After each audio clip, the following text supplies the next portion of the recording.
Bio students. Today we are going to be going through the 2021 question 6. So just to give you a little bit of a reminder about what question 6 is on the AP exam, I'm going to go to our AP Prep exam information page, which should be available on your Canvas page.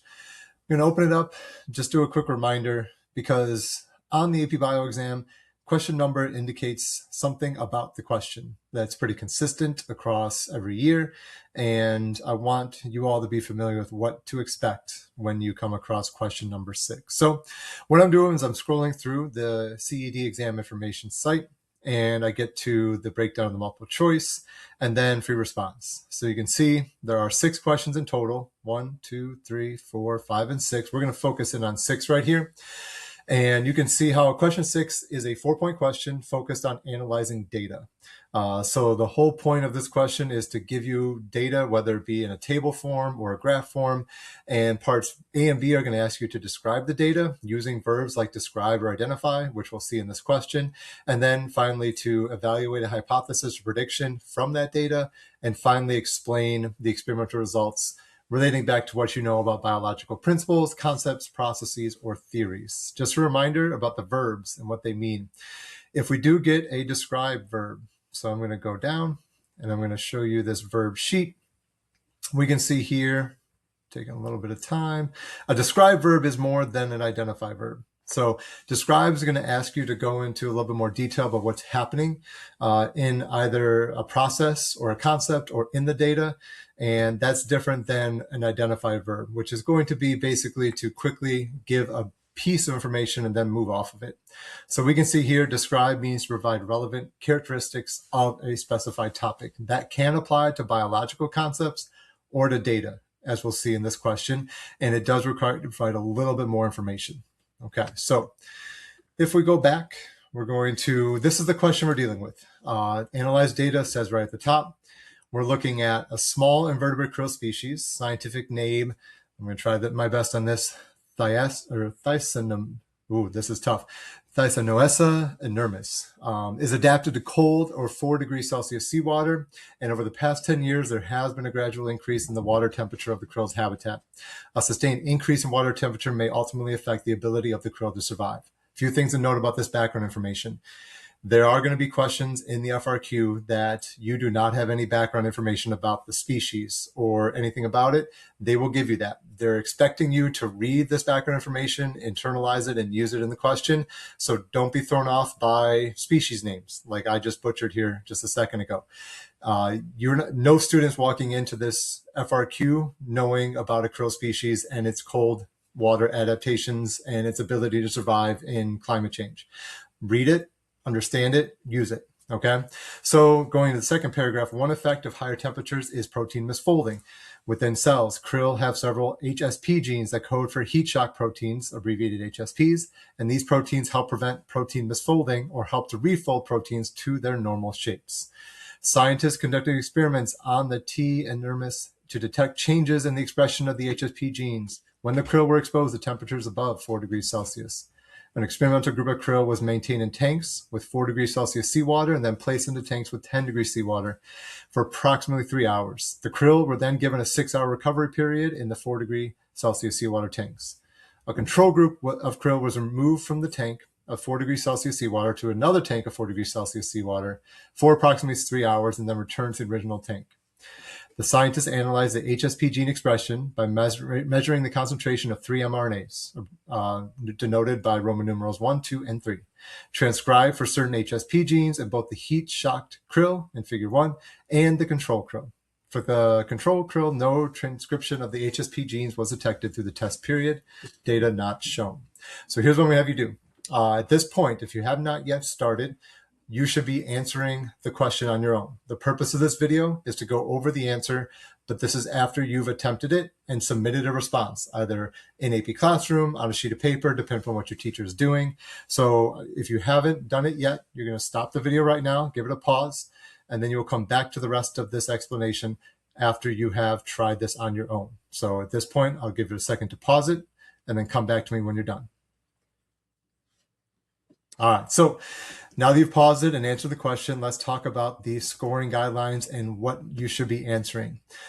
So you have this graph. The first question is asking you to identify the HSP mRNA that has the slowest rate of concentration increase in response to heat shock protein. If we look at the data, this is a question where you could have answered this prior to reading the background information. Question 6 is going to be probably a 10-minute question for you if you're trying to pace yourself. You could go straight into the questions and come back to them later. My recommendation is read the background, get some knowledge about the experiment so that the data makes sense to you. A could be answered without knowledge of the question. It's saying, look at the slowest rate of concentration in response to heat shock. We have 3 different mRNAs, 1, 2, and 3.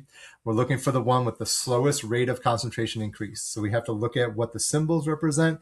We have triangles, we have squares, and we have circles. The one that is lowest throughout the time from 0 to 12 hours is the mRNA 3. Represented by the circles. So that is a 1 point for just identifying that. I will have you note that you may not have had to write mRNA to earn the point. My recommendation, though, is whenever you're answering these, use the exact terminology that College Board is using. So what that means is if you look at the legend or key over here, they say mRNA3, you should be saying mRNA3. So decide if you earned that point and go ahead and assign yourself that point or not. Part B is getting into describing the trend in the concentration of mRNA1 throughout the experiment. This is where the describe verb is necessary to pay attention to and make sure you're answering it fully and completely. So if you notice, there may not be the need to describe the no change from 1 to 3 hours. That's in parentheses, so may not be necessary. What does need to happen, though, is increased concentration or slight increase in concentration from 3 to 6 hours, which we do see with mRNA1, which is the triangle. From 3 to 6, there is an increase. You could use the verb adjective for a slight increase, or adverb. I'm not sure about my language terms. But, and then what happens is after that 3 to 6, then it increases still, but you need to specify that that rate of increase is greater from 6 to 10 than it was from 3 to 6. I know that may seem nitpicky and it may seem like it's increasing. Why do we need to specify? It is your job to tell the AP graders that you can interpret data and the rate of change is different from 3 to 6 than it is from 6 to 10. So just to say increase and not specify that there was a different rate from 3 to 6 than there is from 6 to 10 is not going to earn you the point. To prove it, I'll take you over to a sample response. College Board provides us with these. If we look at this student right here, they said that the rate of mRNA concentration increased until 10 hours for mRNA1, at which point it began to decrease at the same rate.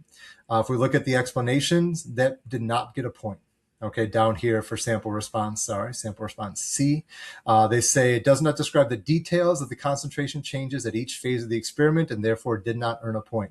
So it is your job to pay attention to those details and make sure that you're specifying that there is a change. Now, some students might say, well, do I have to say like slight increase and large increase? I like their language that they said slight and then they said increased at a greater rate, because the terms large or small, those are subjective terms that mean different things to different people. You might think this is a large increase and this is larger. Someone might say small and large. Stick with there's an increase and then a greater rate of increase. You can basically prove that with the data, and you have evidence in the data to support that language. All right, moving on to part C.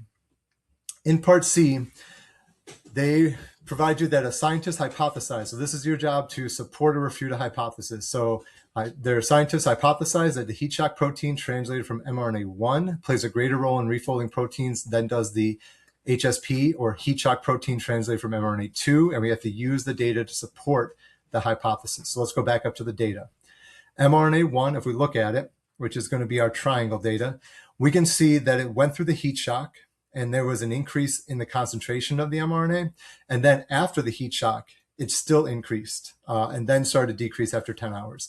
If we're comparing that to mRNA2, low, increased during that heat shock, but then immediately after the heat shock decreased.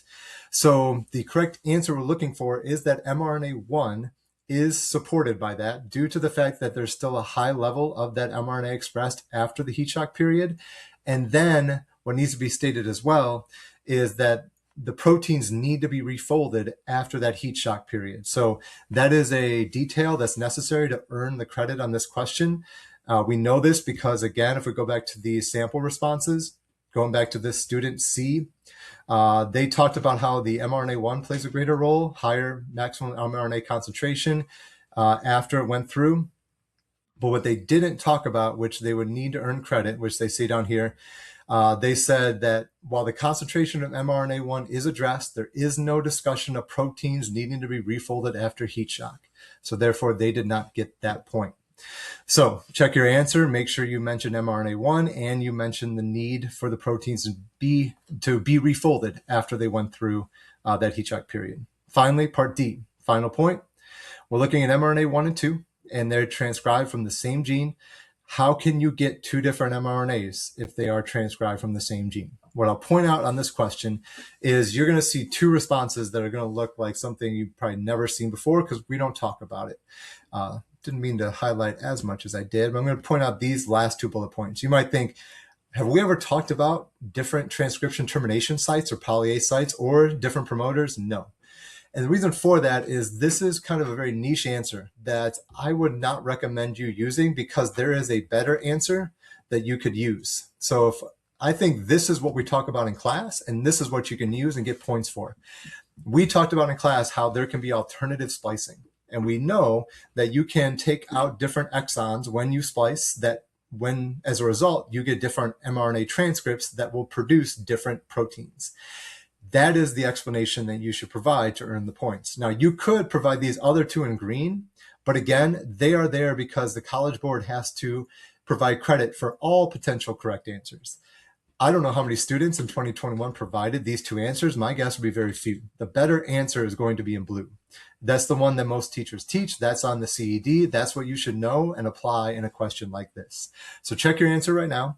Make sure that you said one of these three bullet points. My guess, if you did provide an answer that would earn credit, it would be the first bullet point. The idea that we can do different splicing of those exons. Remember, introns, I refer to them as intruders. We take them out all the time, but we don't have to leave in all the exons either. So maybe some exons come out when we splice, giving us a different transcript and therefore a different protein when the mRNA goes to the ribosome and goes through the translation process.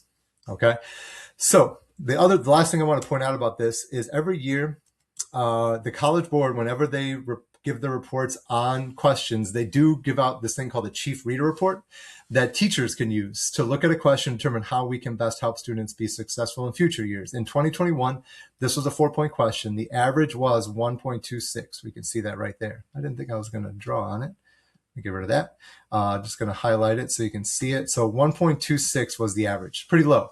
If you think about this question, you could earn 1 point just for identifying the mRNA in part A and then correctly describing the change in part B. And that's 2 points. So what this is showing you is on average, students were not able to at least do that and not earn the points. And this is where there are easy points on FRQs and AP Bio. The easy points are the data interpretation and the data descriptions. If you can do that on these questions, you can get 2 out of 4 right from the start. And that's our goal, is to get those easy points every time. We'll talk about other easy points on other FRQs, but on question 6, it's going to be part A and part B. We want to get those points. And what they tell us as the AP Bio teachers is that what we want to make sure that we do with you is make sure you understand that there are specific processes involved in RNA processing. The answers this year showed there was a lack of understanding of that. So make sure you go over alternative splicing, talk about promoters and things like that that go into the RNA processing. Well, kind of like gene expression regulation is promoters, but RNA processing, poly-A tail, GCAP, things like that. Make sure you understand transcription translation. Do not confuse transcription translation with DNA replication. That is a whole different thing. And that students get those two confused sometimes. So keep those separate in your brain. And then lastly, there was a lack of understanding of the role of alleles, DNA, RNA, genes in determining a protein.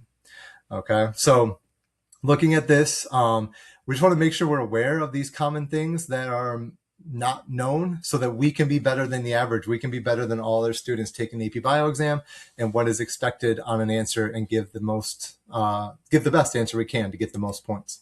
All right. So I thank you all for listening to this video. Hopefully this gave you some information that'll help you perform your best on future FRQs. Thanks for listening.